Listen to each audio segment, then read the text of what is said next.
Welcome, BBCers, to episode number 159 of the Broken by Concept podcast, the number one solo educational and motivational podcast. Curtis, today's episode, we're going to bring out the stash of all, this weighs 50 kilos of all our mailbag questions. All right, Curtis? We've had them building up for a while. We've done some episodes without mailbag questions, like our interview with Froxon and also Expetu. We've had some guest episodes, obviously, earlier. Some of the case studies as well. And yeah, so just to give you guys context, we get about 10 to 15 a week, right? And we only do maybe 3 sometimes, right? So we've got a big backlog. A lot of backlog. And if you're, sending, you're a little bit upset about, maybe your email, you really wanted to get it, just bump it. Just reply to the email that you sent, just saying bump or something like that. And then, because I've lost them. They're just so far down in our mailbox. In the void. And we're going to get through as many as we can today. That's all. We'll get through as many as I can. So we haven't done this for a while. And Curtis, remember, this podcast, it's all about the community at the end of the day. This doesn't exist if there's not people to help. We learn so much about when people write in, not even just through people that write in the podcast, also people in our program, the case studies. This helps us learn. We become better teachers. We can't just sit here in our little lab, with a coffee, just like figure out the perfect way to coach. We can't. We need the people. Yeah. It's literally not possible if we don't have the people, right? So these segments, really important. It's great to hear other people's stories. And this is just reality. This is real. This is what people are dealing with in the League of Legends community. We like to talk about, problems, solve people's questions. We also have success stories that we like to cover to give people motivation and think, okay, maybe people have benefit from our process, our learnings, and how they've specifically used our process to benefit. We love those type of emails. One thing I didn't mention, Curtis, is that you've got a new look today, Curtis. Yep. You want to explain yourself? Just clean shaved. So I'm heading to China tomorrow. Yep. So I'll be gone for 2 weeks. So there'll be one episode missing for those 2 weeks. So starting fresh, new country, new me. And then, so hopefully I'm going to try and squeeze in some Chinese super server solo queue. The super server. So if you're watching this, I could have actually already been playing on the super server. Yep. So my plan is to try and play this weekend on the super server. I'm going to try and stream it and find a way to stream it. Won't be from Twitch, probably from one of the Chinese streaming sites. So we'll have a crack. I don't think I'm going to be able to play much. I'm hoping at least a few days, but we'll see how we go. I mean, by the time this episode's out, you might have finished your super server journey. That's right. Already. Because we're recording this on on the Thursday. The Thursday. You leave tomorrow. This episode gets released Tuesday. Yeah, the week after. Australian time. That's right. Australian morning. Beautiful. All right. Well, I guess if we miss the next week's episode, then Curtis can give us an update on his finding, his learnings on the Chinese. When I get back, we'll fill you guys in. Ionian super server. All right, jumping straight into Mailbag here, Curtis. Our first question here comes from Mr. Vortex, looks like. Okay. Hello, Nathan and Curtis. I'm a mid-master 350 LP Jax One Trick who wants to branch out and add more champions to my pool. I'm not sure the best way to go about this, though, as I feel like if I play them on my main account, I'm griefing my teammates, as I'll not perform the best, certainly for the first 20 games or so. That being said, playing in normals and on Smurf does not demonstrate much help either, as I feel like the mechanical difference is too big and it isn't solid practice. Essentially, some of my secondary champions are too good to Smurf or play against casual players, but then it's too bad to play against people in my elo bracket Master 350 LP. What should I do? Well, okay. So Tyler's aim was swapping from being a one trick. So he wants to transition from a one trick to learning new champs. Well, the reality is that, you ideally need to have a Smurf that is somewhat in the realm, not the same elo bracket, but somewhere in the realm of... Let's do an example here. So let's say he's 350 LP. An adequate learning account for him would be Diamond 2. Yeah, that'd be great. Mid-Diamond, mid-Diamond account would be great. And let's say, hypothetically, you go onto that Diamond 3 account with your second champion. Let's say, for example, they want to pick up Ornn. and they're winning in Diamond 3, Dominique. Okay, and even if you push that account up and then you climb to Master 0 LP with that account, at some point, you know, you're gonna start to it might get a little bit trickier. And the reality is that, you know, you shouldn't need to play a mass amount of games on a second account, right? The reality is that, you know, at some point when you do add it back onto your main, you are going to go down a little bit of LP. That's just the reality, right? You know, it'd be Fairyland if you played that, you know, that on your main account and didn't go down somewhat. There is going to be a period of an adjustment period. So I would recommend get that second account up, climb with that. We're going to use on for a placeholder here. Climb that up. And then once you've got about, how many games would you say, especially if the champ's different? So let's say, for example, you know, I reckon you only need about 30 to 50 games. If it's very, very different. 30 to 50. Yeah. Yeah. I think if it's somewhat similar. I agree. Yeah. Like, I think if it's similar, like sometimes even 15 to 20. 20, yeah. Like it depends how different it is from the main champ you play.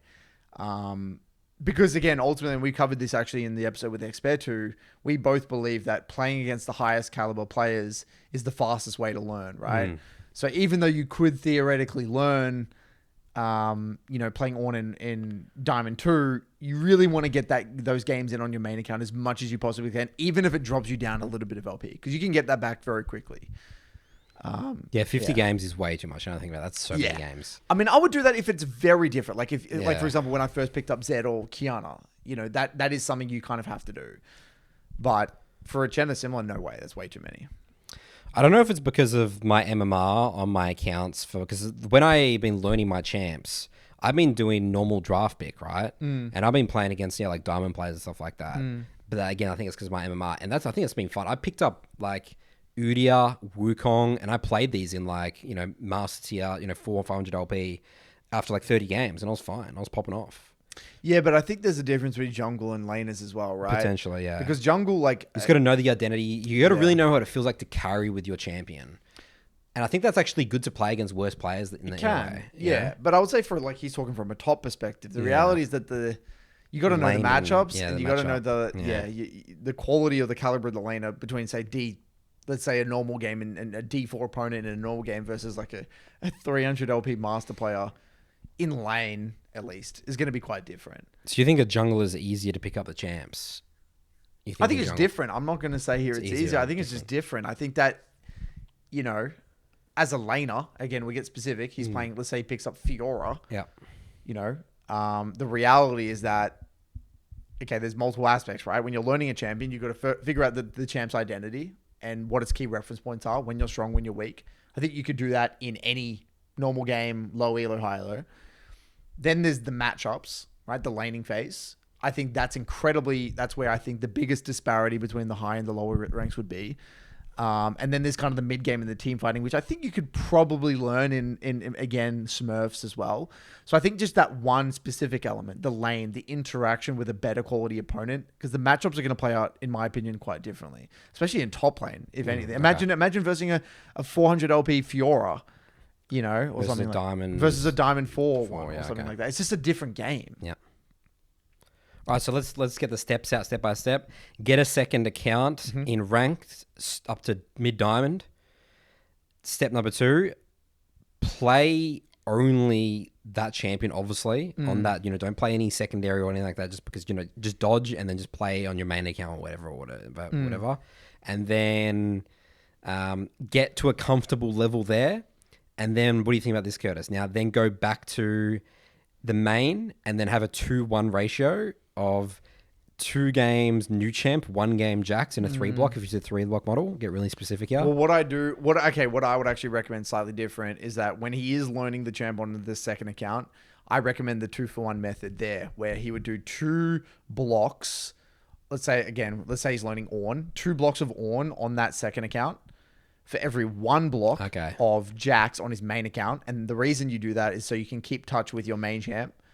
So if you played like 8 blocks in a row in Diamond, you're going to lose touch of what it feels like to play in a Master 300 game, right? Yep. So then you do that for a while until you get comfortable. And that could be 20 games, it could be 15, it could be 30, right? Depending on the difficulty of that champ you're picking up. Then when you pick it up in the main, I think that you should just alternate as you normally would. And kind of, I don't think you would want to do it like a specific ratio. I think 50-50 type thing. Like, Okay. I think you really want to get uncomfortable. Like, you definitely want to Yes. get a lot of games in. Yeah. But I don't really have a ratio for that personally. But I feel like that's when you got to consider a combination of two things: the viability of that champion in that game, as well as, okay, this is a game where I know I could 100% win with Jax, but you know what? It's also viable for Ornn. So they're the games, like, they're the ones you should kind of pick on. Yeah. That my game might be a different case because you know how we talk about Kajus, you got to learn to play your champ in hard games. Yeah. That's part of the champ mastery process. Well, okay, again, let's get granular on this one. You know, when you're learning a champion at a new rank, you know, there's a very big difference between... You want to build some confidence, you know what I mean? In my opinion. Confidence is very important. I think, like, for me anyway... So got it. So you're saying play it in the easy games, start building the confidence there, and then, or even in the easier to mediocre ones, the average ones. But I don't think I would actively blind pick or, like, actively counter pick myself with a champ I'm just picking up in a rank on my main. I can't imagine. Like, I feel like a Reddit analyst for saying that, because I wouldn't do that. Yeah, personally. Yep. No, you're correct. You're spot on. I think that's theoretical. Let's just use Ornn because it's a super easy example. Let's say he's learning Ornn. You're not going to pick Ornn into a, let's say, a Cassiopeia mid, a Braum support. Maybe, and then I was thinking more of like range, like a Kate Lux bot, Cassiopeia mid, a Fiora top. Well, Braum's so good into Ornn, right? Because of the because it blocks the ult. Yeah, okay, I guess so. Yeah, I mean, I don't know. I don't play top. Yeah, I don't even know what a hard game looks like. I don't know either. I'm just trying to think about tank busters. I think Ornn, it's obviously the matchup, but I think it's more what you're paired with as well, like on your team. How about like Red Cane? He's against Red Cane, Cassiopeia mid. That's probably pretty hard already game, right? Fiora versus top. Maybe like a Singe top or something. Yeah. And like Singe good into Ornn. I don't know. Yeah. Yeah, I wouldn't do that. All right. Our next question here comes from Michael. The title of his email is Reversed Rank Delusion. Hey guys, loved the delusional deconstruction video from last week. So that was our breaking down our Gold 4 Akshan player. Okay. I was talking about that video. I have a similar problem, but the other way around. About me, for the most part, I'm an on and off league player. I'm listening to every episode of your podcast if I'm actively playing. At some point, I'm just stopping to play LOL because I'm too busy doing other things or I'm bored or I need a break. Now I'm more focused, have a clear goal, and stop playing flex for the most part. I wanted to reach Master Tier. My biggest problem was playing a lot of champions, so I set myself a somewhat small champion pool: Ahri, Galio, Akshan, Silas. Wait, what? Is that a small champ pool, Curtis? Wait. Let me look at this. My biggest problem was playing a lot of champions. So I set myself a somewhat small champ pool of Ahri, Galio, Akshan, and Silas. What rank is this?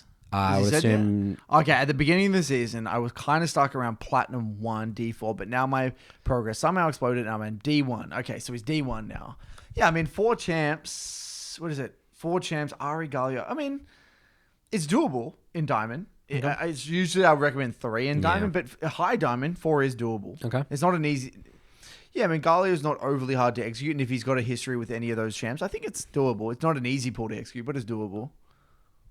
Okay. Yep. My problem is that I'm lacking confidence because for me, it feels like I'm just lucky. It feels like my lane opponent is often very bad. If I check, it feels like they are off-roll or not on their main champ.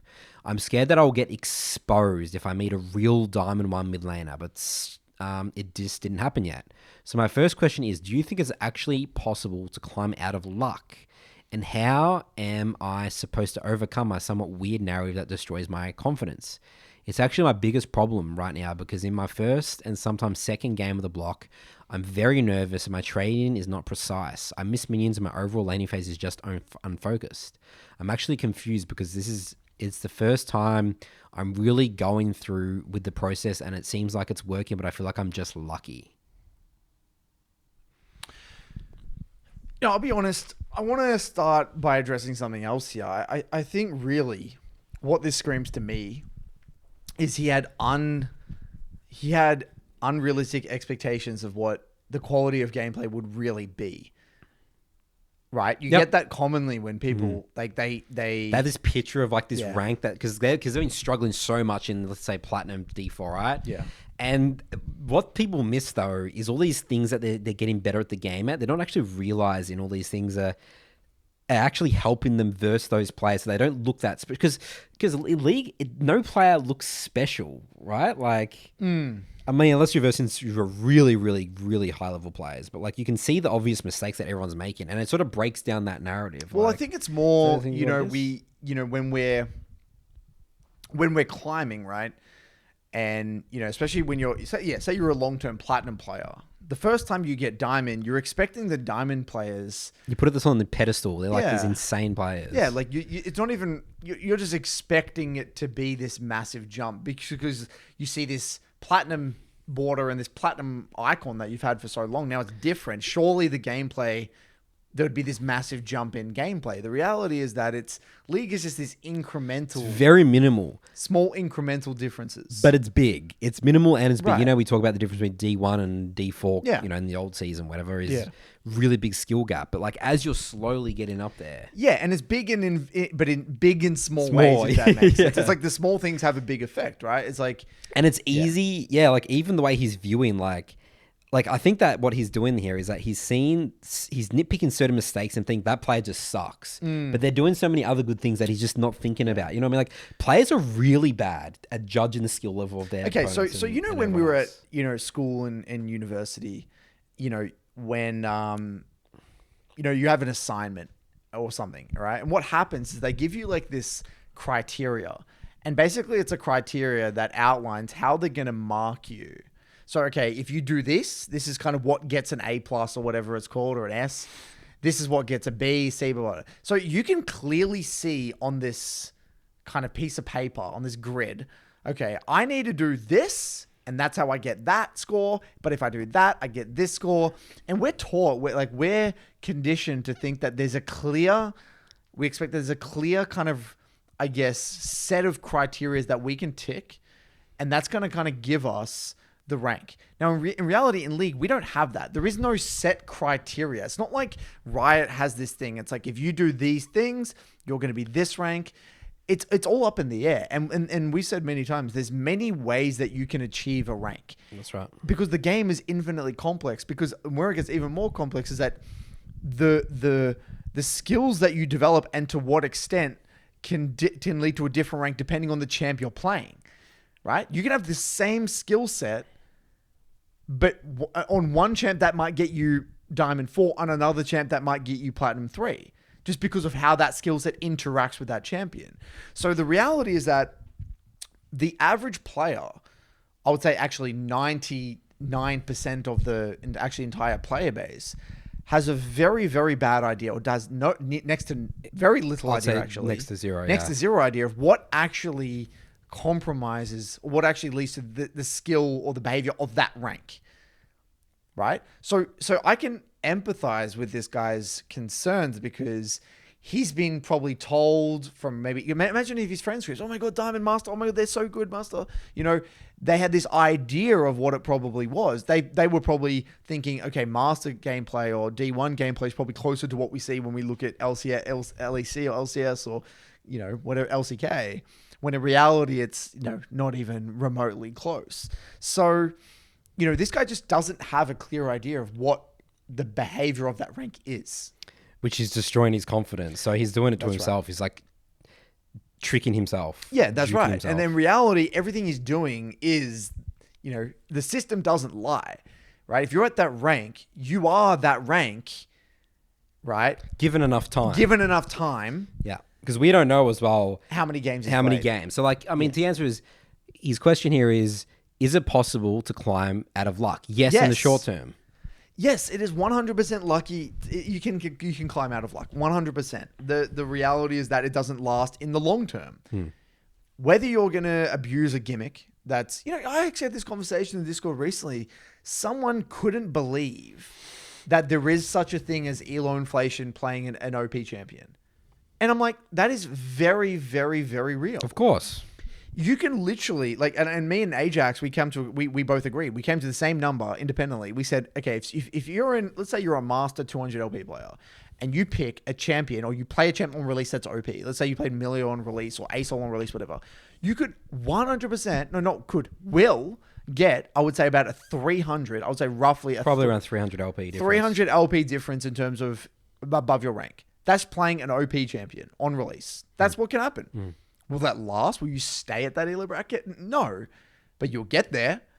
And you're going to remember, this is why, rank, it's your level of play or your rank is only really you can only really say truly you're that rank if you sustain that rank for an extended period of time over many, many games. Yeah. Right? Peaking a rank, it's obviously good. It's a good sign, but it's not really a great indicator of your true level of play, unfortunately.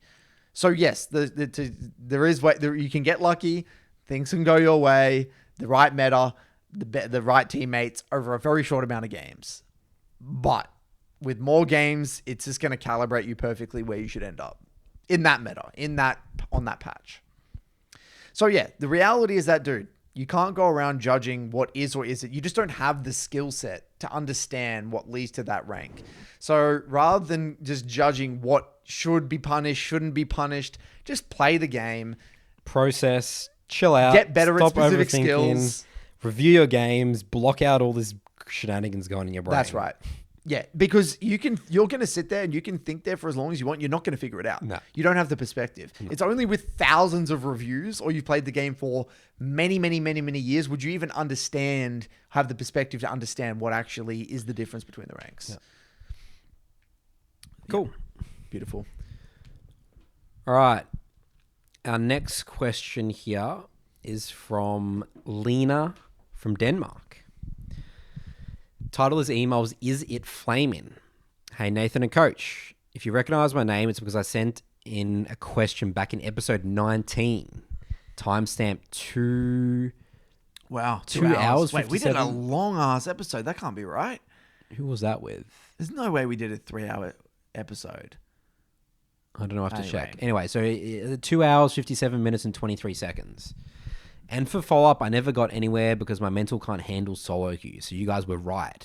Okay, I don't know what we said in that thing. Have to go but back. Was that maybe the Swiffer episode? Yeah, that's what I was thinking as well. Did we do a mailbag with Swiffer? Yeah, we did. I was going to look here out of curiosity. No, we oldest. Episode 19. Episode 19 was... Yeah. Oh, wow. Yeah. Whoa, that episode went for 3 hours and 25 minutes. Yeah, we did do a mailbag. Oh, my goodness. Anyway, so episode 19 at 2 hours, 57 minutes. Lina sent a question. I still main Cassiopeia, though, and my matchup knowledge has gotten a lot better. Now, I mostly play with friends while trying to improve my gameplay. I have a question about the mental part of League of Legends. Like I said, I play with friends a lot and for the most part enjoy doing so. But I often tilt because my friends have a habit of talking about what our random teammates are doing wrong in the voice chat and sometimes pinging on top of them. As someone who doesn't flame and also hate getting flamed myself, it tilts me a lot when I hear this. According to my friends, calling out teammates in voice chat isn't flaming because they're not saying anything in league chat. I'm the only one in the group that seems to think it's flaming.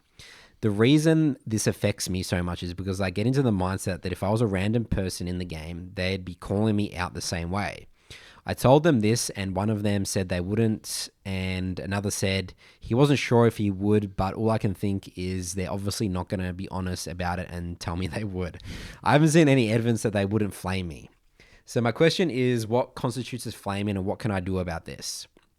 I don't want to give up on playing with them, but I also don't want to leave tilted almost every time. So far, I've tried to just focus on my own gameplay, and sometimes it helps, but it doesn't work all the time, especially if I already have a bad game.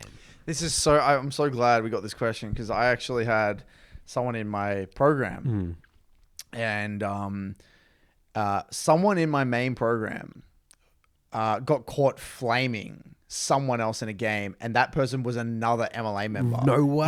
Got exposed. Whoa. And I'm like, this was such a great case study. Yep. And I'm like, you don't know who is on that other team. And I'm like, imagine if you flamed your friend. Imagine if you flamed someone that you're friends with, that you talk to on a daily basis, that you just didn't know that was their account. And it just puts it in perspective of it just goes to show how detached you can become like people can become when they're on from reality. And then there's another person on the other side of that screen. The anonymous aspect of League. Yeah, and it's 100% flaming. It's indirect, but it's 100% flaming. And the reality is that, this is a great case study. It shows like, yes, they highly probably would flame you. Absolutely. And at the end of the day, it's not doing anyone a favor. And look, everyone gets frustrated, and we're not going to sit here and say everyone's perfect and everyone's an angel. No one gets frustrated. Just the way you got to deal with that frustration is, it's got to be, you got to figure out a productive way to do it, to do it. And the reality, and this is what I think helps us, Nathan, I think for us, I want to speak on your behalf here, is that we know we make so many bad decisions. Yeah. We make so many I always say mistakes. I have no right to ever flame someone else because the amount of LP I've lost for people in League of Legends is unbelievable. And the difficulty of the game. Yeah, deep respect for the game. Exactly right. And human capabilities. We're not robots, man. There is an infinite amount of reasons why someone could make a mistake or not see a roam. Like how common is it? How often is it where I'm going to pose this question to you guys out there that you're playing lane, we'll say you're a laner, or even a jungler, a beginner jungler, but you're doing something, but because your mental stack is occupied with that one thing, maybe you're trying to time this last hit, or you're trying to go for this trade, and then someone walks over a ward, but because your attention isn't focused there, there could have been all these pings, they could have showed on 3 wards, but because you were doing something else, your mental stack was preoccupied, you died to that gank, or you died to that play. Now you could, on the surface, from the outside, you could look like the biggest idiot, right? Yep. But again, there was a perfectly good reason for you to not process that information. So this is where, like, if you have a deep respect of the difficulty of the game and understand how the mental stack works and understand that, not all of us are on the same journey and not all of us take the game as seriously as well as each other, just relax, we're all having a crack in our own way. So yeah, I mean, it's a pretty simple question and answer, but something to think about anyway. Just from understanding, I'm going to assume Lina's a girl, her friend's perspective. Humans bond over trash talking, like it's like, it's the us versus them mentality. Yeah, it's like, oh, we can have a bond because we both hate this person. It's shown the most in sport. Yeah. Right. Yeah, whereas you're at a game, whatever game, soccer, football, whatever. And then because you're on the same in the team, crowd. Yeah, you feel camaraderie. That guy's got the same jersey as you. It's like, yeah, fuck those guys, they're idiots. But they're just another dude, like having you got no watching idea. the game. But you have that commonality there, which is how humans bond, right? So, that's right. So yeah, I mean, they just play the game for a different reason. Like, it's obviously not going to help you improve at the game. Quite the opposite. It's going to make you way worse at the game and make you have an unhealthy relationship with the game if you want to improve. It sounds like you, Lina, you want to improve. And then, so you need to like really assess when you're playing with them. But you got to understand their perspective. Like it's probably subconscious. So it's it is. It's subconscious. That's what I'm saying. They're not intentionally doing this. You know what I mean? And again, it doesn't mean they're bad people. No. That's just how humans bond. That's just the way it works, right? So you just gotta, again, we gotta understand it from their perspective as well. They clearly enjoy doing that. That's what they enjoy doing. And a lot of the time, we've given this advice many a times. You're just gonna have to have a tough conversation. Yeah. Like if it genuinely makes you feel uncomfortable, sometimes you're just gonna have to take a second to pull them aside and be like, guys, like I really don't feel comfortable here when you flame them. Regardless of whether or not you would do it to me, I just don't like being in this call when it happens because I feel like I'm trying to improve and I could see myself making similar mistakes. That's it. It's not that, it is difficult, but it isn't. It's a short conversation. And if they're meaningful friends and they're people that you want to actively play with, they're going to respect that. They're going to appreciate that you're being honest with them anyway. Right? There you go. You can copy and paste exactly what Curtis said. You could just be like, got the little script, have the call. Guys, can I talk to you guys for a moment? And then just read out what Curtis just said out there. That's right. All right. Next question here. Here's another question here about friends. Title of this email. We've actually done a couple of episodes, Curtis. About friends and toxic friendship groups. Yeah. And, we've talked about duo queue a lot. A lot of people know that we're very much anti-duo queue in terms of improvement of the game. So the title was, this one's from Chiyo. The title is emos, What Do I Do About Friends Hurting My Climb? I was watching episode 140 of the Broken By Concept podcast, and at the end, it came up with toxic friendship groups. I wanted to add my dilemma to the mix and maybe get your advice on the matter while staying anonymous. He says that he's afraid that they'll see this, but it says there's low chance. All right, he's risky. We're going into Mailbag here. All right. I don't know if I should have read out his name, but he didn't say anything about that. Anyways, I have one friend who is actively hurting my climb by forcing me into only duoing with them. If I play solo, drama ensues. I'm just going to read out that line again. I have one friend who is actively hurting my climb by forcing me to only duo in with them. If I play solo, drama ensues. At the start of the year, having joined the MLA during preseason, I had gotten the courage to say, hey, I'd really love to play on my own this season. I have goals and concentrate better playing solo, but we can still play flex or whatever. And of course, I got guilt-tripped into going back on my word just to keep the peace between us, as I value our friendship. But now we're coming to the end of split one, and I'm nowhere near my goal. Because despite their promises of joining me for $3 every day, I'm lucky if I get one game a month, and I'm afraid of just queuing on my own and going against their wishes. They don't enjoy League. They often say that if the ranks just reset anyway, why even bother trying to climb? I think we just have very different views of the game, but if I try to pull away, I get the short end of the stick. I want to improve and get better. They want to play casually but still climb. Morning ranked was my favorite thing ever 2 years ago, but after getting duo locked last year and it happening again this year, it just makes the whole experience a little sad, even though it's mostly my fault for giving in. I love League, but I love my friend just as much. League just makes them unpleasant at times, unless they play on their own, which is unlikely. We'll never be the same rank, and this cycle will continue. As I'm too weak to do what I want and fear conflict, is it wrong to have to put one over the other? In my eyes, there's no way to win in this situation. Part of me wishes Riot would have a magic wand and get rid of duo queue so I can just be done with this. Wowzers, Curtis. I mean, I feel like this is part of this. I think is out of our pay grade, dude. Like this. This is what's the personality type? I mean, this is just completely so scared of conflict and like. I mean, you're actively, dude. This is your life, man. You're like. What's the word? Compensating? Like you're just pleasing others and just not for yourself. I mean, it's, part of it's a good trait, but this sounds terrible. Like this is terrible. This is ridiculous. Yeah, I think you're spot on. I think this is out of our pay grade. I don't even know how to answer this. No. Because it's kind of, I feel like I'm just going to say the same boring old response, which is ultimately, it's going to just have to come down to a tough conversation. But the reality is that, surely your friendship isn't hinged on just because you duo queue. Like, think about it logically for a second, right?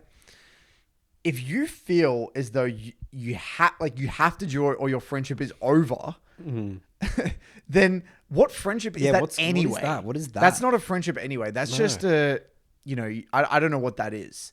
So I think the way you should view it is that if this person is truly a friend, or if your friendship is pure, a real friendship, they would understand, because a friendship goes both ways. That's what makes any relationship, whether it's a friendship, a partnership, whatever. It's two independent individuals who choose to be with each other, but accept them for who they are, right? So that doesn't mean there's compromises. Right now, there's like, you're doing all compromise. It's like maybe 5% you and 95% all them. Those friendships never last. That's not going to last anyway. It's not going to last anyway. You're going to eventually get a breaking point. That's correct. Because that's right. That's right. And a friend should want what's best for you anyway. That's what a friend should they should put your best interests always first. That is what a friendship is. That's what a true friendship is. So the reality is that the way you should, if you say to him, look, or here, I don't know if it's him or her here in this situation, they haven't said, but if you say to them, look, at the end of the day, I really enjoy solo queue. It's something that I'm passionate about. You don't have to be on the same page with me with this. That's okay. I'm not forcing you to play League. You don't even need to play League. You can quit if you want, for all I care. League is my passion. I'm happy to play other games with you. I'm happy to do other things. And maybe there's a compromise there. It's like, I'm going to play solo queue, but I will do this with you. I'm sure there's other things that other games that you can play, or other activities you can do, right?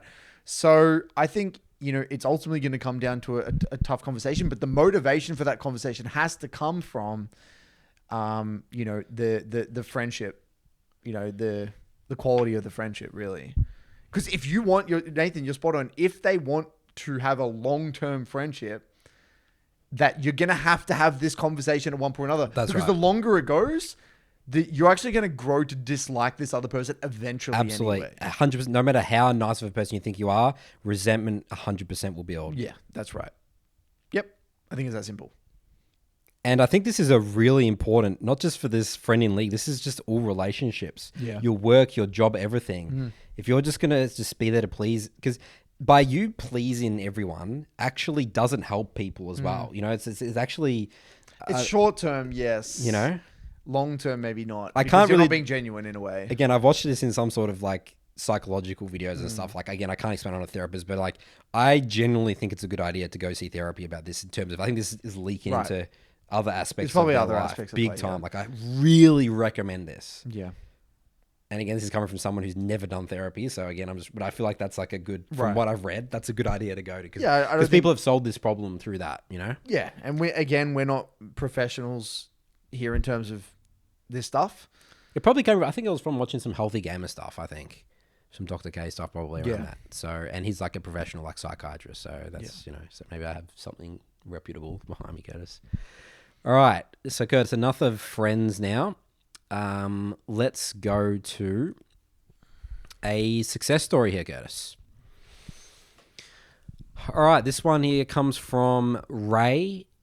From D. Curtis and Nathan. So the title of the email was Silver to Diamond this season. Appreciation and commendation based on your work. That's insane. Silver to Diamond. Wow. Let's get some context. Curtis and Nathan, I want to commend you both on being able to direct focus to the mindset around League when internalized can help so many improve at the game and more importantly improve in all beings of their life. I also wanted to share my appreciation of your advice and its contribution to me reaching Diamond, starting at Silver this season. Okay, here we go. This is the context. This is very important, guys, because again, when I see all these like stories like Silver, like that's basically in our experience, that's impossible. Yep. And here's the context here, guys. Now, I have reached Platinum before in 2020 and have history of playing games competitively. It's so important. I'm so glad you put that context in here because I probably would be calling for more context or calling bullshit on this type of email. Yeah. So it wasn't as difficult once I was able to apply a lot of the wonderful concepts you both teach. I have another account I play with friends starting in season 8, I believe. But this was the first season I was inspired to grind. Specifically, it was great to verbalize the process, something I have been able to use before in other video games in my career to tangible success. Being able to have these labeled terms and ideas such as let's get into the details is incredibly important in any hobby. Your advice of playing what you're best at is definitely something that was important to me as I was constantly wavering between mid-jungle role this season, but knew I was much better at playing jungle as I could think of the game holistically and what my team wanted to achieve versus thinking more individualistic when I played mid. Lastly, I wanted to emphasize how paramount the work you both are doing is. You're turning a video game many younger people turn to in their times of addiction and despair and helping them create an official process that could materialize into a positive mentality in and outside of the game. When I think of when I was younger, being successful in Hearthstone definitely helped me use that process and mentality to find success in other avenues of life. The most important thing being the mentality and process you apply. Although at time I didn't understand these labels. And he's got his little OPGG here. Awesome. And that's that last thing, emphasizing talking about we view games as a huge positive, competitive game as a huge positive thing. That's why we do this podcast, isn't it, Curtis? Because we saw the power in League of Legends that, again, going back to the story, we talked about the origins of the process a couple of episodes ago, if you guys remember, about Jonathan Brown. Because we were in the hardcore gamer space, we were gamers our whole life. We just thought that this is what we did, and you just play a lot and you get good at a game. But then we actually broke down the beauty of the game, the process, and yes, it can be applied to. We've had so many people write into us and through our programs.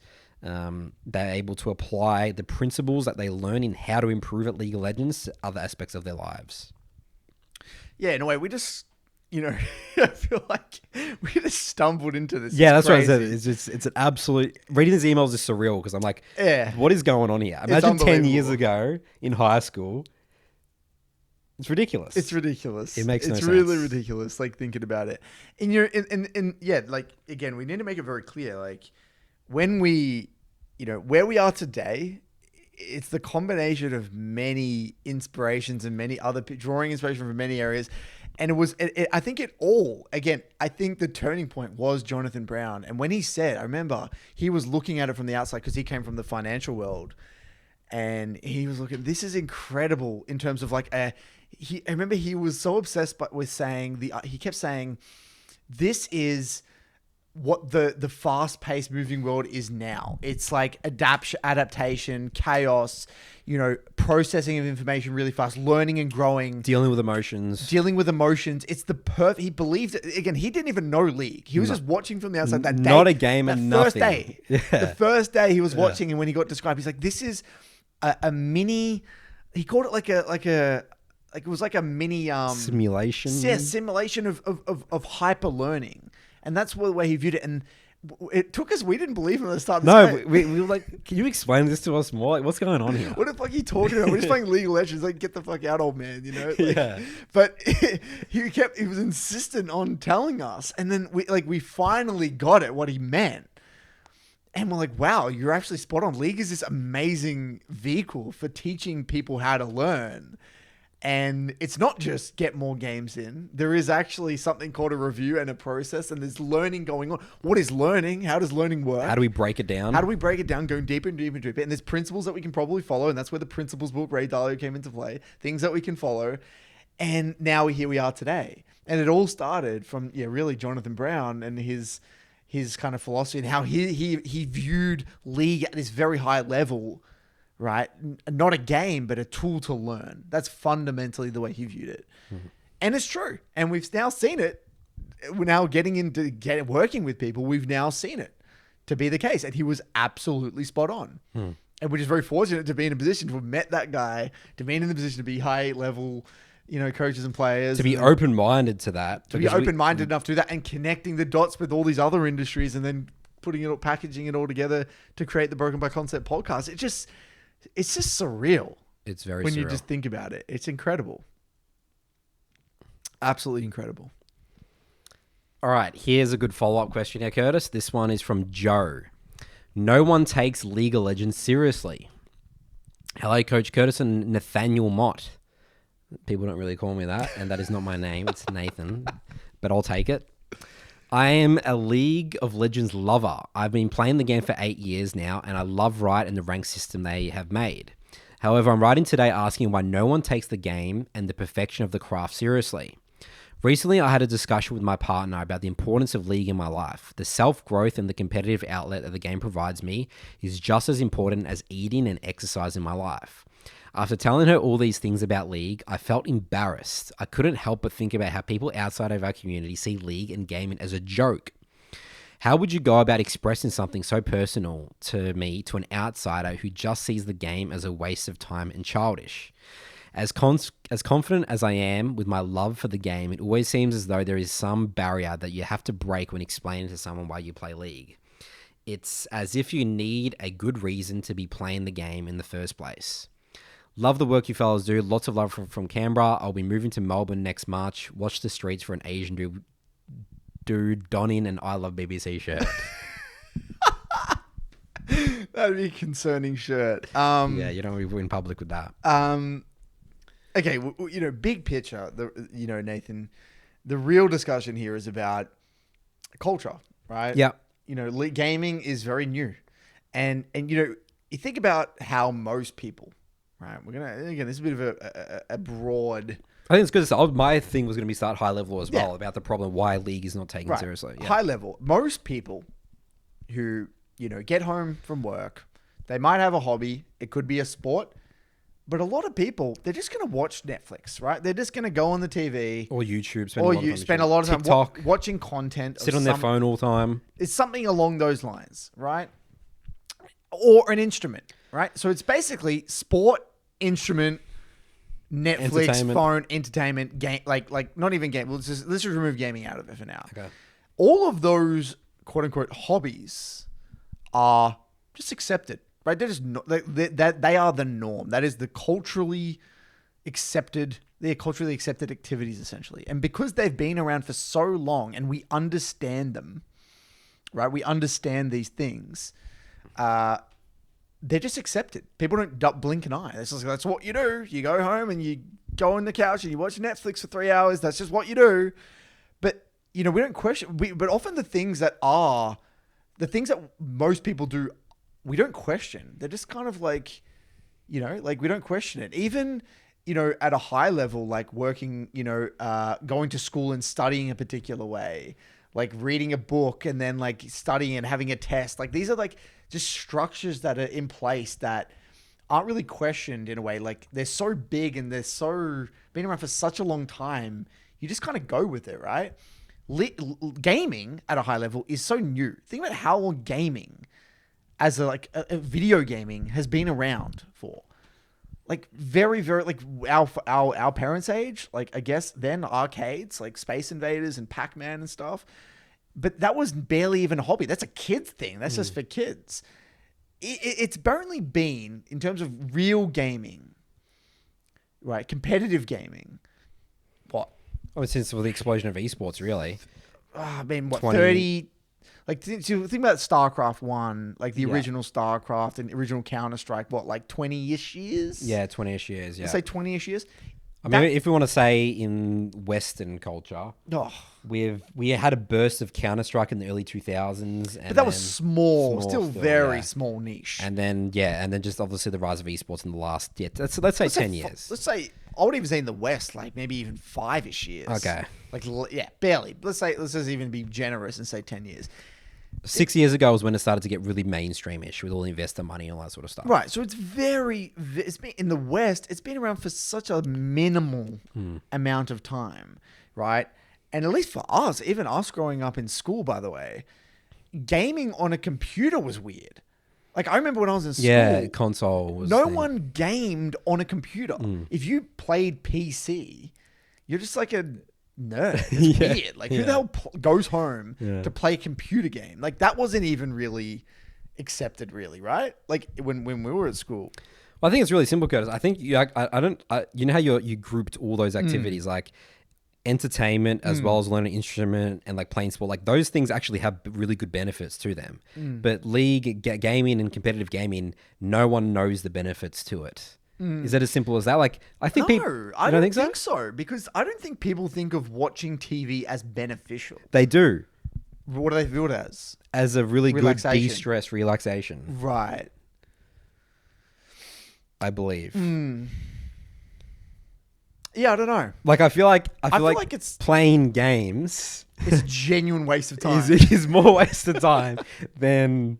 sitting on TikTok for 2 hours. Right. Because like on TikTok, maybe you could get some sort of knowledge. No, not even that. I just don't think that those just, I don't know. Not even. I just think that it's just, because what we've had is a constant push in the mainstream media of video games is bad. So it's like, but you know what I mean? Yeah, no. Okay, we're going to get specific. I think the narrative is video game, because when we think of a thing, right? We think of like a video game.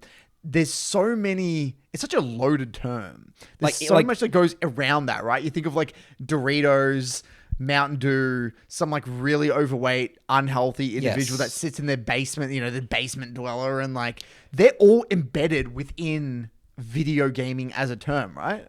Yes, that's right. So we have categories, right? So let's say really beneficial activities after school, after work. Again, sport, community events, meeting people, that sort of stuff. Number one, rank one. Neutral is entertainment. Just like, it's not good, it's not bad, but it's just, you're just de-stressing stuff. And then you've got video gaming, which is and then in there's like drugs, probably like taking drugs. Yeah, it's in the same category. And like even above that is probably like drinking. Like drinking alcohol is above probably, because that's a de-stress thing, right? Yeah. Then you've got like video games. Yeah, like social drinking and stuff like drinking. that. Yeah. That's above video gaming. Yeah. That's actually probably for most people more beneficial than playing video games, right? And then you got video games, and then you've got like drugs and like gambling and whatever it might be in there, right? destructive behavior. Destructive behavior. It's genuinely just. We're not. Yeah, you're spot on. It's actually viewed as a straight up destructive, along the lines of gambling, pornography, whatever, drug taking, etc. Right. So we're in there.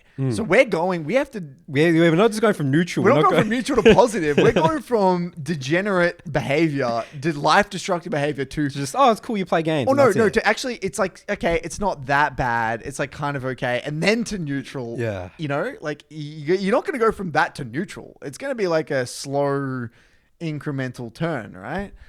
And again, and then this is where gaming is very difficult, is because it's just lumped in with everything else, right? League is lumped in with Final Fantasy, World of Warcraft, or all these games are they're just in this same umbrella. Fortnite. Yeah, it's all together. Now, I'm not putting down any of these other games either. I'm sure there are many great games. They're great games, and I'm sure they can be used in a positive way as well. Absolutely, social aspect of it, obviously, all that sort of stuff. Yeah, right. But it's like the way at scale it's viewed as is an addictive thing that doesn't get you anywhere. It's a quote unquote complete waste of time, right? And so it makes sense why the average person, if they hear, oh yeah, I take this video game seriously, they're gonna think you're just loopy, right? They're gonna think that you're just a weirdo. They're gonna think that you're a bit special or whatever it might be, and that's like that's just gonna come with time.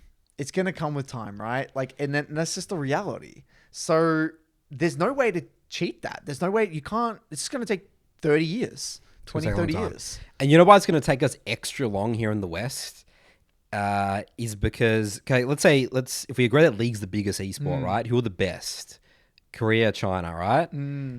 So we're never on that big mainstream pedestal. So basically, there's two aspects of it. It's like, okay, our pro players aren't viewed, like they're still insanely good, right? But not viewed as the best. So it's not like you're like a Formula One. They're not as big as fame in terms of mainstream, right?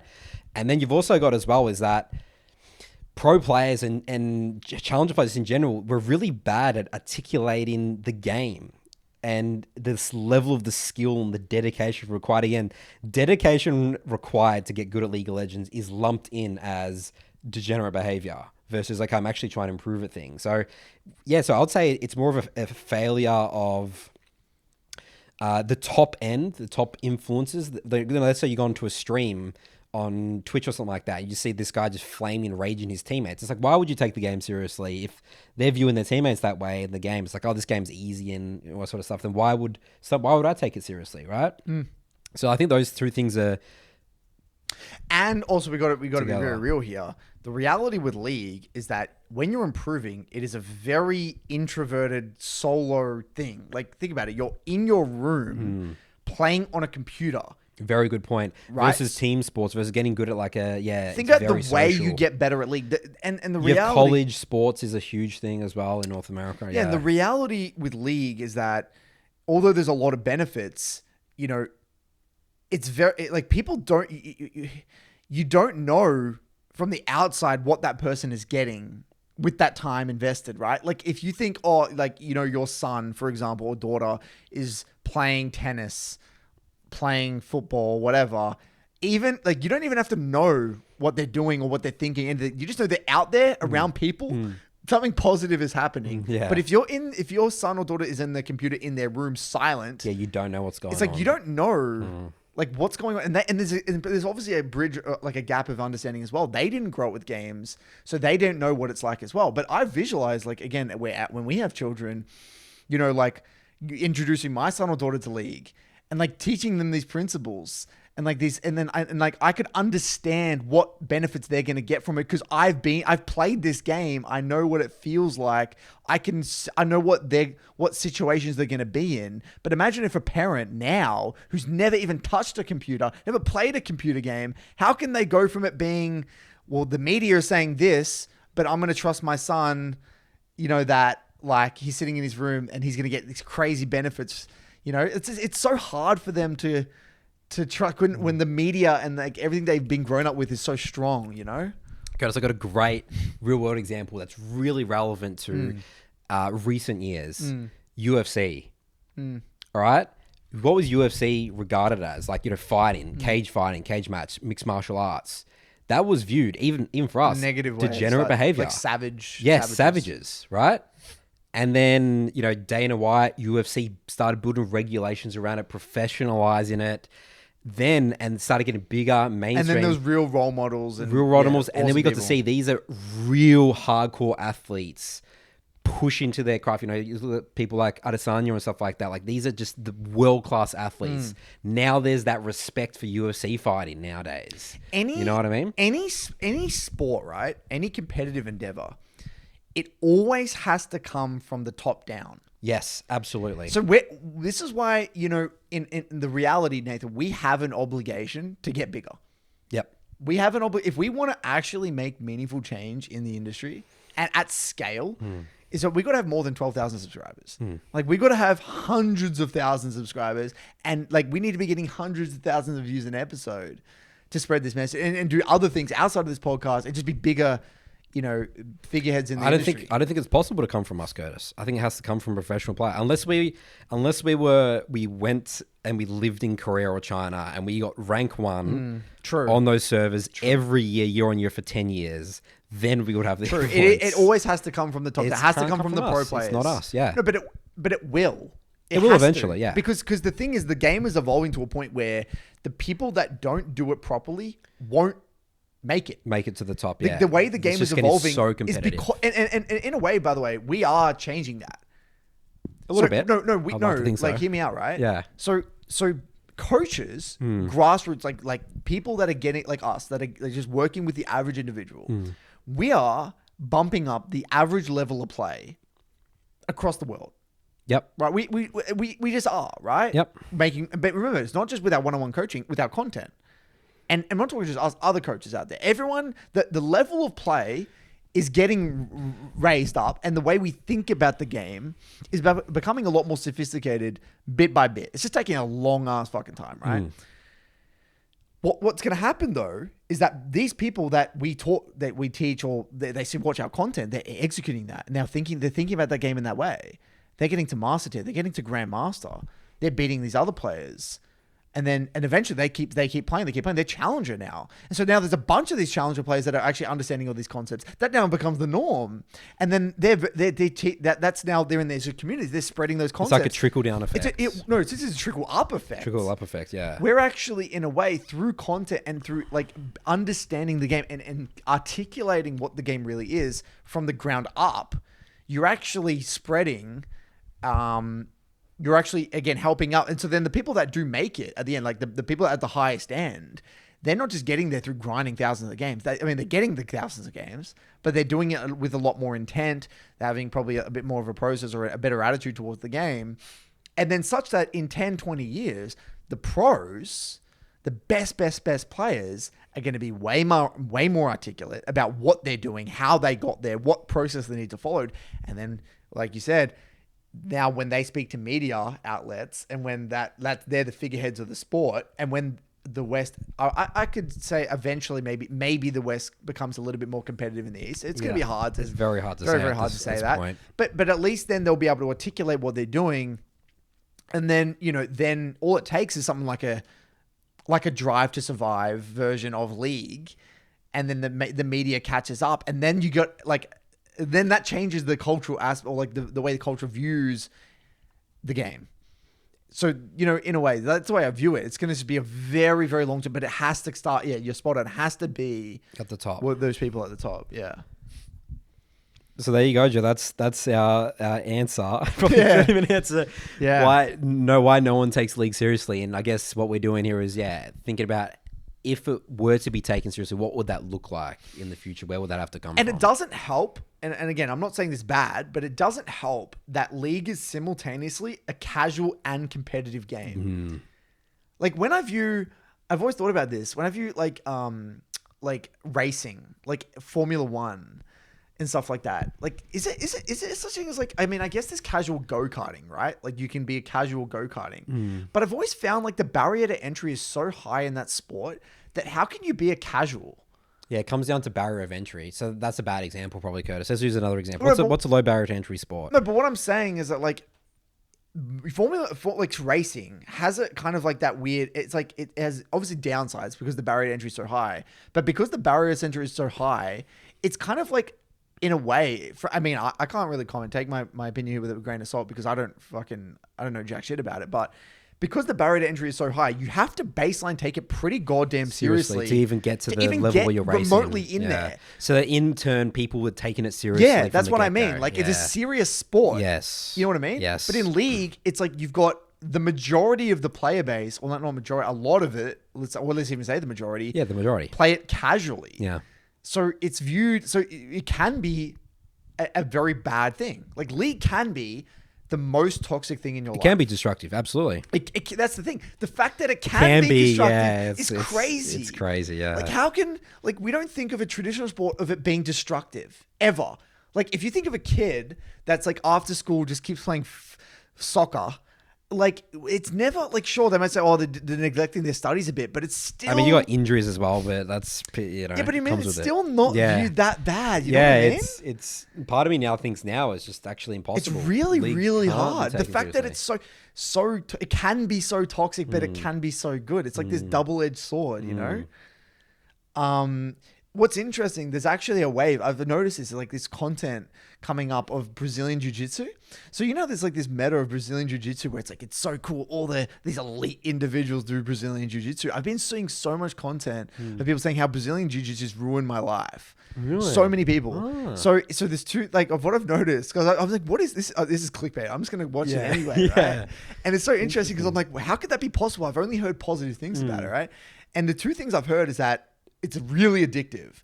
Like you get in there and you always want to like go and you neglect other areas of your life. I see. Yep. Like apparently there's like this whole like generation of like now people like this thing where people like quit their job and like young men and stuff and young women, they like quit their job. They get obsessed and they like just go all in on Brazilian Jiu-Jitsu, even though like only the top people make money. Like no one makes money apart from like the elite. It's like, which is so similar to league. Yeah. Only the top people make money in league. Like most people don't make money, right? But people are like obsessed about it and they think like they can compete because like the hype around Brazilian Jiu-Jitsu, but it's like ruining so many people's lives. Like they're quitting their job and shit. And they're having to tell people, it's like, no, don't quit your job. Stay in school. Like, what are you doing? Just use it as a hobby. Like it can be a hobby. And the second thing, it's like ruining people's bodies and shit. It's like really hard on the body, I've heard. So that's now like I'm starting to see that, which is interesting, which is very similar to league. Yeah. Right? It's got the downsides, but it's got the positives if you treat it like a hobby, you know?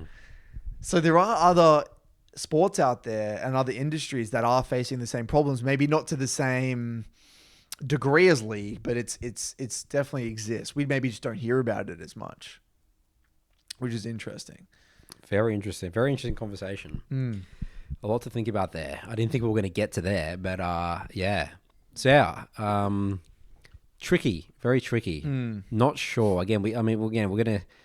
Oh, we're gonna try our best. You know? And we'll see what happens in the next 20, because 30 years. What really matters is that we know. Not we believe, we know. Absolutely. 110%, without a doubt, that league can be an incredibly positive and meaningful part of people's lives. Yep. But it can also be an incredibly destructive and toxic part of people's lives. And that's the reality. And that's one of those, again, contradictions, or one of those the gray area. It's you know, it's not black or white, you know. All right, Curtis, so bringing it back to game stuff. Okay, yeah. This one's from Kajus. I'm not sure how to pronounce this one. Title of this email is Developing Mental Stack Capacity. Hi, Curtis and Nathan. I've been aware of the content Coach Curtis puts out for Mid Lane for the last year or so. However, I only found out about the podcast a couple of weeks ago, and I've been working through your awesome back catalogue since. I've taken great note of this concept of mental stack you guys often refer to, and have recently tried to tie it into my gameplay and self-reviews. The problem that I feel like I've encountered is that my mental stack capacity is simply not big enough. So I wanted to seek some advice on how you would recommend developing it as a skill. For a bit of background, I started playing League around 2.5 years ago when a few of my friends introduced me to it. For the first year and a half, I played the game entirely for fun, playing all roles and just getting a general feel for it. Eventually, I settled down queuing mid-primary and support secondary, where I now play Ari, Annie, and Karma respectively. For the past year, I've been actively trying to get better, reviewing games, seeking out specific answers in high elo VODs, getting some coaching, the whole shebang. I'm currently just at the cusp of gold, and I'm hoping to reach it before the rank split ends in order to be finally eligible to join the Milan Academy. Coming back to the lack of mental stack capacity thing, I'll explain the reason why I feel like this. I tend to be fairly obsessive about learning as a person. The urge to perfect one thing at a time has always brought me success both academically in the day-to-day and other games like Overwatch. The thing about League that I struggle with is execute a number of things at the same time, while remaining relatively sharp at each and single one of them. If I focus on trading and CSing in lane, then I lose track of the map, jungler, and objectives. Inversely, I can keep track of the opposite, but then drop CS, take bad trades, and even get solo killed. I suspect that I would eventually be able to brute force awareness of these things into my head through playing enough games, but I feel like this is in particular is what is stunting my growth as a player. Do you have any advice on how to get better at this more efficiently? As of right now, I feel like a computer with not enough RAM installed. Because I think he's got the wrong definition of what mental stack is. Okay. This is my read from this. Okay. He's saying, how do I develop more of a mental stack? You can't, right? Isn't it about, you got to build the muscle memory of all the fundamentals, repetition, and then that allows you to think about more things freely, so right? There's two things here The at play. definition's wrong. Okay, Nathan's spot on. The first thing is that the way you got to view a mental stack is that it's capped at 100. Let's just say it's 100. Right? You've got 100 mental points, right? That's going to stay the same no matter what, right? As you get better at particular skills, the amount of points that a given skill occupies gets reduced, right? So let's say CSN. Yep, let's say CSing. So let's say at the start when you first started playing League, you might have to allocate 80 points. I was literally going to say 80 as well, yeah. Right, to CSing. And then you only have 20 points for everything else. But as you get better at CSing, you build more muscle memory towards that skill. You understand how to layer minions and look at which ones are targeting what, etc. You know how long they die, how long they take to die. That might be 50, it might be 40, it might be 30, it might be 20, and it gets to a point where it's like at 3 or something, right? So that's taking up such a minimal portion of your mental stack. So there's that aspect of things. The second aspect, which is incredibly important, and this is where I want to really go in deep on, is prioritizing things inside the mental stack. And this is incredibly difficult for me to kind of explain without seeing gameplay, and because, okay, there's two main ideas we're gonna try and talk about here. The first one is actually how mental stack. Okay, let's go back to that example with CSing. Okay, let's say you played 100 games at the same elo bracket. Okay, each of us in the same caliber of opponent for 100 games. What you're going to be able to do is that number, let's say it started at 80, you can focus on that, and that's going to go down to the point it gets very minimal, right? Let's say it gets to 5. But that's only possible because the caliber of the opponent that you're versing, they're not throwing extra things into your mental stack. They're not getting better. As the caliber of the opponent gets better, right, you might have to allocate more mental stack towards that thing because it's harder to do that thing against better opponents. So League is this, it's constantly changing as you're climbing. So just because this is the main reason why you have to cycle through learning objectives. So let's say you work on, let's say you worked on your trading in a particular matchup. That matchup is not going to play out the same way in Goal 4 than it would be in P4. So even though you develop the skill of trading in this particular matchup and balancing trading and CSing in this matchup in Goal 4, it's going to take up a disproportionate amount of your mental stack in a different elo bracket versus a different caliber of opponent. Okay? So there's that idea. So you need to wrestle with that idea. Okay? This is why you always have to keep going through and focusing on the same things over and over and over again. The second thing is that depending on the champion you're playing and depending on the matchup you're in, depending on the scenario you're in, you're going to have to learn to allocate your mental stack accordingly. For example, if I'm playing, let's say I'm playing Victor into Orianna, but I'm versing a low threat jungler. I'm versing a Shyvana. I can afford to allocate more of my mental stack towards trading and CSing and the 1v1 and my positioning in lane, and less of the mental stack towards jungle tracking and warding and leaning. Why? Because Shyvana doesn't pose a lot of threat onto me. But if I were to verse a Shaco, or if I were to verse a Nunu, or verse a Jarvan, then I can't afford to allocate the same amount of mental stack towards my trading and my 1v1 than I would otherwise, because I have to allocate more mental energy to tracking the enemy jungle or being more aware of the threat that they impose onto me. So I might need to be thinking a little bit more consciously about my positioning in lane, about the position of the wave, about my warding and my leaning, and if that guy can kill me. I might have to actively look at the mini-map way more than I would otherwise. So this is why there is no such thing as like, this is exactly the way you play out this scenario every single time. It depends on the mid-jungle 2v2. So when you're thinking about the mental stack, there's a lot here at play. There is, so to really summarize that, there is the building of the muscle memory that sort of allocates less of your mental stack. There is the understanding of how to allocate your attention based off what you need to do, right? Another, because I think that's a really important one to dig deeper on. If I'm playing Lux and I just want to get to my goddamn less chapter in my level 6, I don't probably need to care as much about my trading or like certain things in lane, because I don't need to have sophisticated tethering and sophisticated trading. Like I can be inefficient with my trading as long as I don't die, my wave's in a good position, and I hit my CS. You'll be fine. I'm fine. I'm purposely choosing to allocate my resources, my mental energy towards a particular aspects of my play that's going to be catered towards the champion I'm playing. And this is why understanding your reference points, what your champion needs to do, is very, very important. And then the other aspect is, as you get higher and as the caliber of the opponents get better, you're going to have to revisit things that you thought you currently knew, because the things are getting harder and they're going to push you, and therefore you're not going to be able to execute the things you thought you did as good. Is that beautiful? Answer the question? I think that's spot on. Because people think that it's dynamic. Sorry, what's the word? It's static. But it's actually changing all the time. The better opponents, better, as you improve, you're gonna have to revisit things again and again and again. And you gotta, guys, don't underestimate the power of human muscle memory. Yes. And subconscious.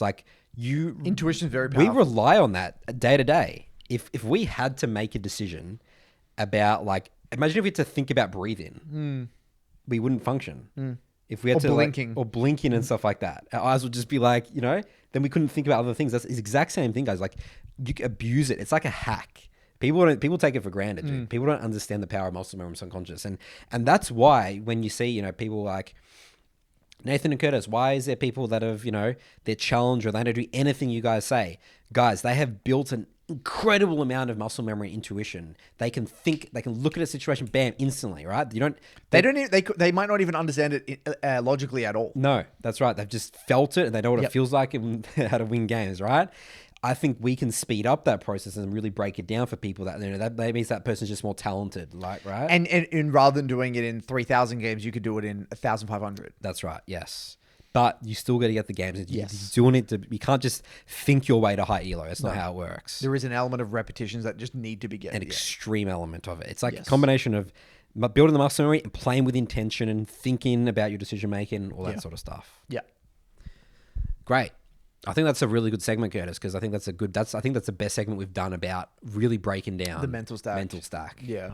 I think we're just better at it because we've done it so many times, because we've struggled to explain it. Yeah. You know what I mean? I've had to think about it a lot. In the next 50 episodes, we'll do it again. Yeah. Agreed. Keep chipping away. All right. Next question here is from Joseph. The title of this email is, I think I just experienced improvement latency. Hi, Kings. Main support and cupcake enjoyer here. We love Coach Cupcake, friend of the podcast. So, quick recap. I am a Plat 2 player since Season 8 and I was struggling to improve. Since the beginning of the season, I was still in Platinum 2 and then boom, in just a week, something like 20 games, I just went straight to Diamond 2. I have no clue on why this happened and I'm in shock, as are my friends. Maybe I was just lucky with the team diff, but now I feel like I'm cruising in D3 and I'm playing with meat in Plat. But after more reflection since the beginning of the season, I learned a lot with you and Coach Cupcake. How to navigate my champion, what is my role, play around fog, my mental and habits. It would have been strange that despite all this learning, I would have been at the same ELO. I know that after the reset, I might end up Plat 2 and Plateau for months, and I shouldn't take my rankers for granted. Again, maybe I was just lucky. Maybe the meta was on my side or other things. I tried to review those games and try to understand why I had so much success, and to be honest, I'm still not sure. Does this happen to your students, or do they steadily improve rank by rank every week? Is this a normal thing? Any idea how these things can happen? I'm still a bit suspicious about the success. Don't want to believe in it so much. It's a good thing to have. I mean, I like the way he's thinking. Yeah, question it. Good question. Because then you think, okay, well, how can I replicate this? You know, like, Yeah. what does this mean? Can I replicate this to go to Diamond 2 to challenge? Like, what's going on here?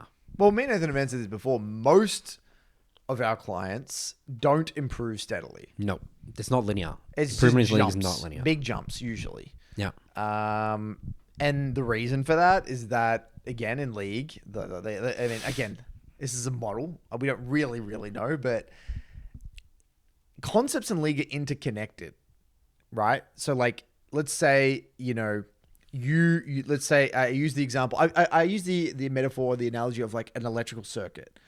So you can have, let's say you imagine like a rectangle, and on each of the corners you have like a little light bulb, right? You got wires connecting to each of them. You know, all it takes is one wire missing for all the lights to go out.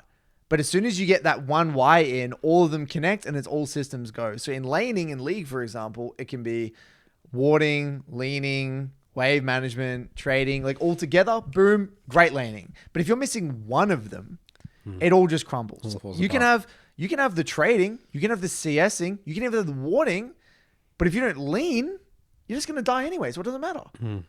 So in league, that happens in many aspects of the game. It can be, you know, maybe in the LoL states, maybe you're thinking, oh, okay, I'm thinking about, you know, who's fed on my team. I'm thinking about my role. I'm thinking about the next objective, but I didn't think about the key threats and I just get one shot of the next fight. Right? You're just missing that one thing, and it just could be that one thing, and that changes the game. That allows you to actually make the most of everything else that you've done.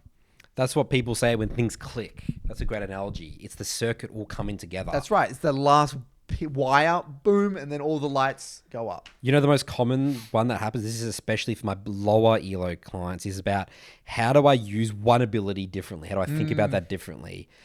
Best examples I've had with mass success is thinking about your Wukong E as a gap close ability, not a damage ability, right? Nathan, this is...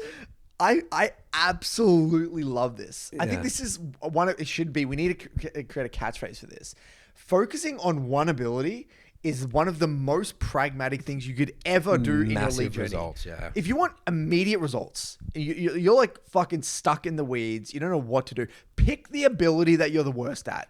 Watch someone who's very good at your champion and only watch that ability. I've done that I did that on my Fizz journey with Mangofish. I only watched his Q and it changed my Fizz forever. Your life, dude. On my ASOL with W usage. I've done that so many times and it is incredibly effective. It is one of my favorite techniques to get better at the game. I love, like, we need to really, you know, drill that one home. And it's not just ultimate. You might think, okay, it's just going to be ultimates. It's like, if anything, the more important ones are the short cooldown abilities. Yeah. 100%. Like my Fizz Q. Like it was literally the Fizz Q. And you might be like, Curtis, I know what Fizz Q does. I watch the champion spotlight. No, you don't. No. You're right. There's levels to that. There are insane levels to it. Yeah. So yeah, I think we've sort of explained it. I think, yeah, he just needs to understand that, yeah, there is no, I've never really seen steady improvement. It's just bam, spike, and then maybe go down a little bit, you know, and then, you know, you go back up, and then just up and down. And especially for support, like again, it could just be little things, invisible things. You're having invisible effects on the map. It's like, maybe you work with Cupcake and Cupcake taught you how to play Fog a bit better. And just that one thing, maybe you're going mid instead of going directly bot, then that's allowed you to clear vision mid, protect your mid laner. Now your mid laner has vision. He's able to play more aggressively. So now mid's highly likely just going to play better. You get that one roam off mid that changes mid lane for the rest of the lane. Boom. That can just change the game. That's right. And you don't see that. Because again, it might not just be a kill. It might just be you physically being there versus not being there changes the League of Legends game massively. Yep. Or you crash that one wave a little bit earlier, which allows the wave to bounce out versus not. Otherwise, you would have got ganked or whatever. Changes the game. And that's why the end of review process exists, because we understand the significance of those type of mistakes. Again, that you might be preventing invisibly. It's very hard for you guys to see it, though. Yes, it is. You can see the things you're doing, but you won't know the results of the effect of the entire game. It'll be very difficult for you to understand that. All right, so let's do one more question, Curtis, to wrap up here. I still had more here, but choose wisely. We've done that. Heads on the chopping block. We've actually done quite a bit today. All right, let's do this one. I think this one might be a shorter one here. Okay. All right. The title of this email is Extreme Fear of Champion Commitment. Extreme. We already know that people lose their minds over choosing champions, right? People have commitment issues, but I didn't know if it was commitment issues in league or real life, like commitment issues in real life. And the people with commitment issues in league with a champion. It's like you're marrying the champion. People like something. All right, let's read this out. So this is from Vu. I like to think that with a lot of introspection and a little bit of help from the podcast, my relationship to the game has improved dramatically this year. There's just one thing holding me back. Consistently around the 30 to 50 game mark on any champion, I find myself thinking that the grass is greener on the other side. I think it's a mix of getting frustrated at champion limitations and sometimes getting frustrated that after so many games, I'm still struggling with the same mistakes. I even struggle with this on champions that win rates rise. I've been doing quite well with. Okay, so you're saying that even though he's doing well with the champ and like he's getting results, like sorry, I even struggle with this on champions that win rate. Yeah, so what he's saying is that when he's like actually getting success with the champ, you'll still think that the grass is green on the other side. Okay, yeah.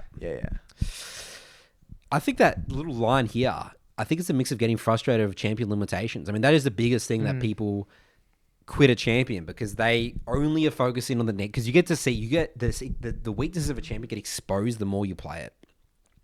And you don't emphasize the weaknesses of the champion when you first play. That's called the honeymoon phase, the first 10, 20 games, which is very commonly what we see is that people actually play really well with the champ because they're free flowed, no expectations. They have an idea of how the champ works in their first 10 to 20 games, then number 50, 60 mark. So it's very common. And again, it's simple. It's exactly what he said.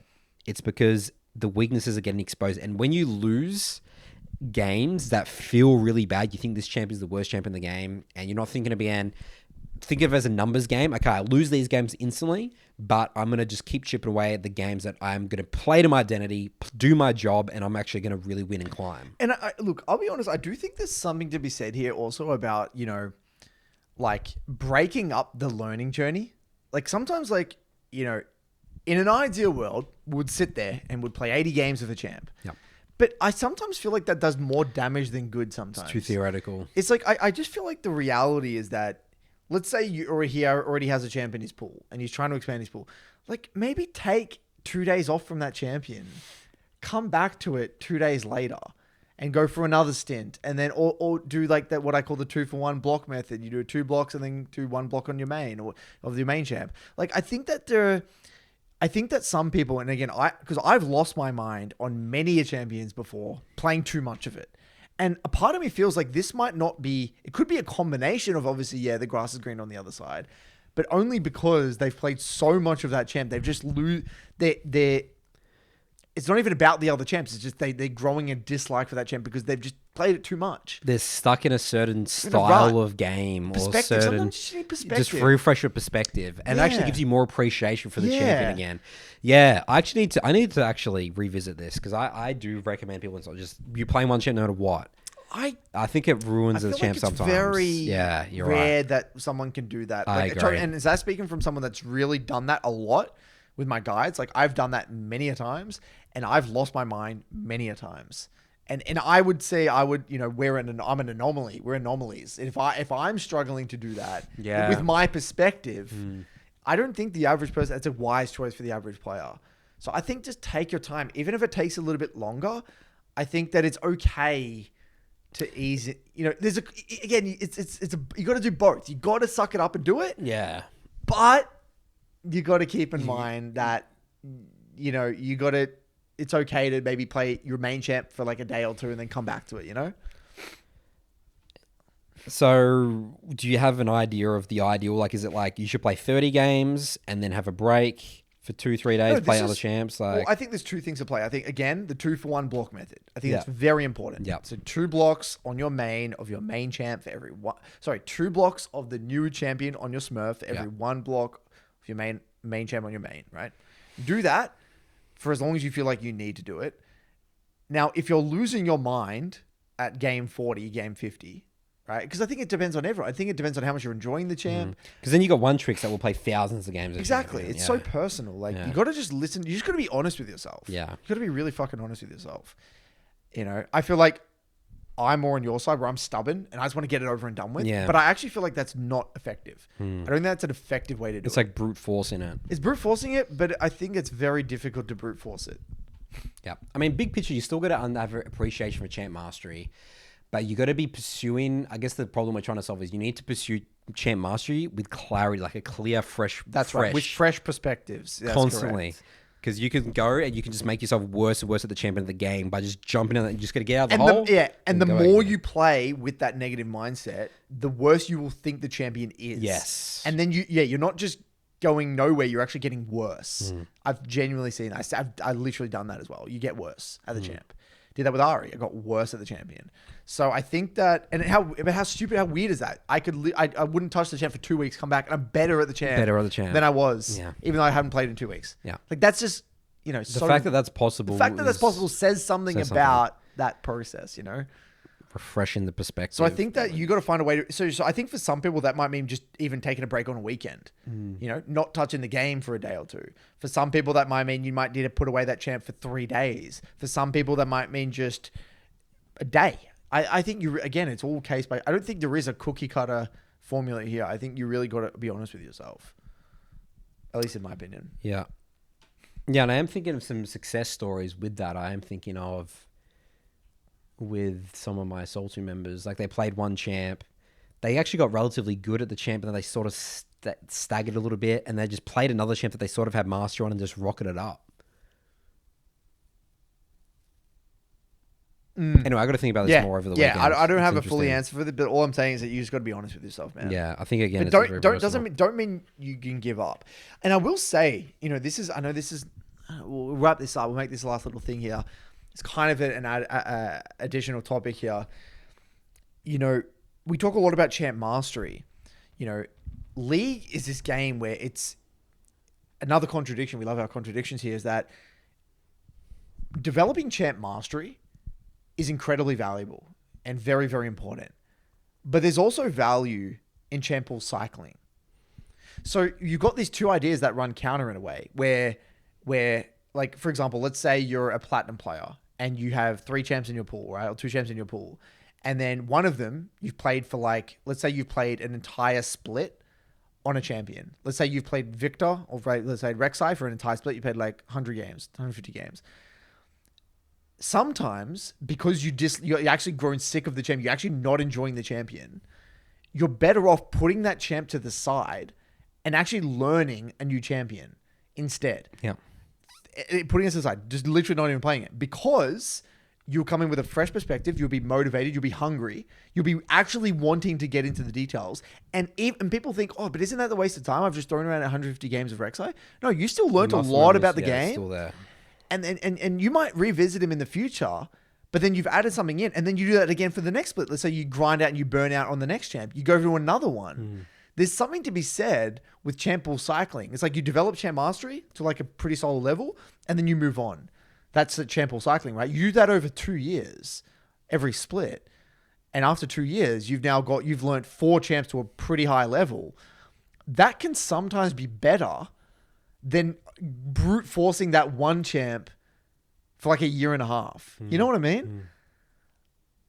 Because what I've noticed is that in order to push through plateau points and really get into the details, you got to be motivated. The small details won't just stumble. You're not just going to trip over the small details. You have to be looking for them. You got to be fucking digging. So, you got to have a metal detector, and you got to be scanning for them because they won't happen.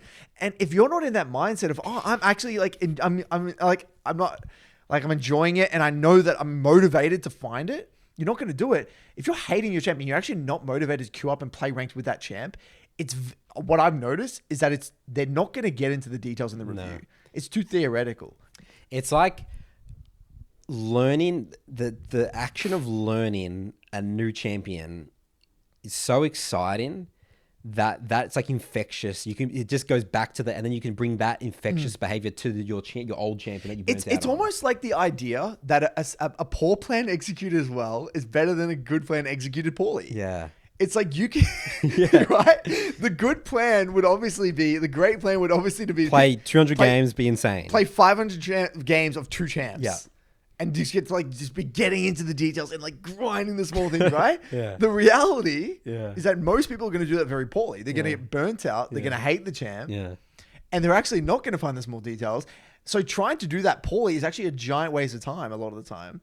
So what they'd be better off doing is doing either swapping the champ, which is actually maybe not objectively not the best strategy, but doing it well because they're actually motivated, at least they're engaged and they're intentional, you know? So that's where I'm at with a lot of, I actually said to a client this morning, I said, stop playing this champ. Stop playing Victor. Yeah. I said, you hate it. You're not enjoying it.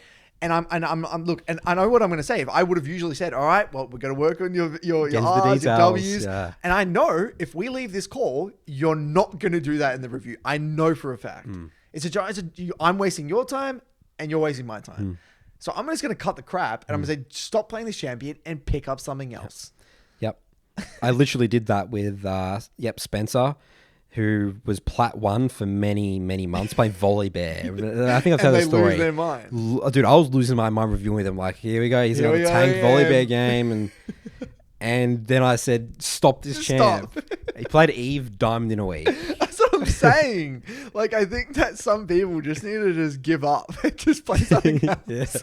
And it's not because you can't do it. It's that you got to be motivated. You got to reignite the motivation. And again, you got to reignite the passion for the game. We ultimately play the game because it's a passion, right? You got to be passionate about getting into the details.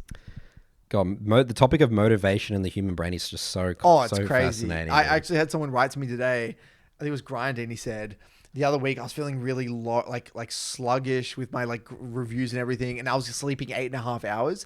But he said this week I'm so motivated, like I'm like on another level. I'm had 6.5 hours sleep, but I'm like jacked, like mentally, like I'm popping.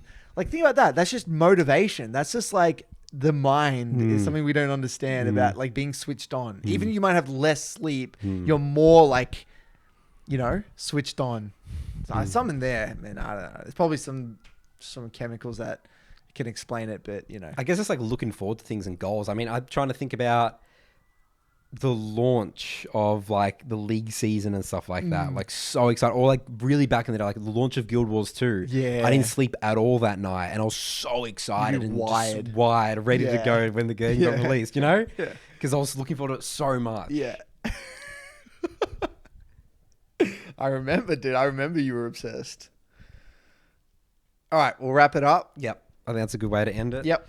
Lots to think about. This is actually a very educational podcast for me, Curtis, as well. This is lots of perspective I've gotten from these conversations. So next week, there'll be probably no episode. Likely not. Yep. And then we'll be back the next week after that. Curtis will inform us on his trip to China. Yep.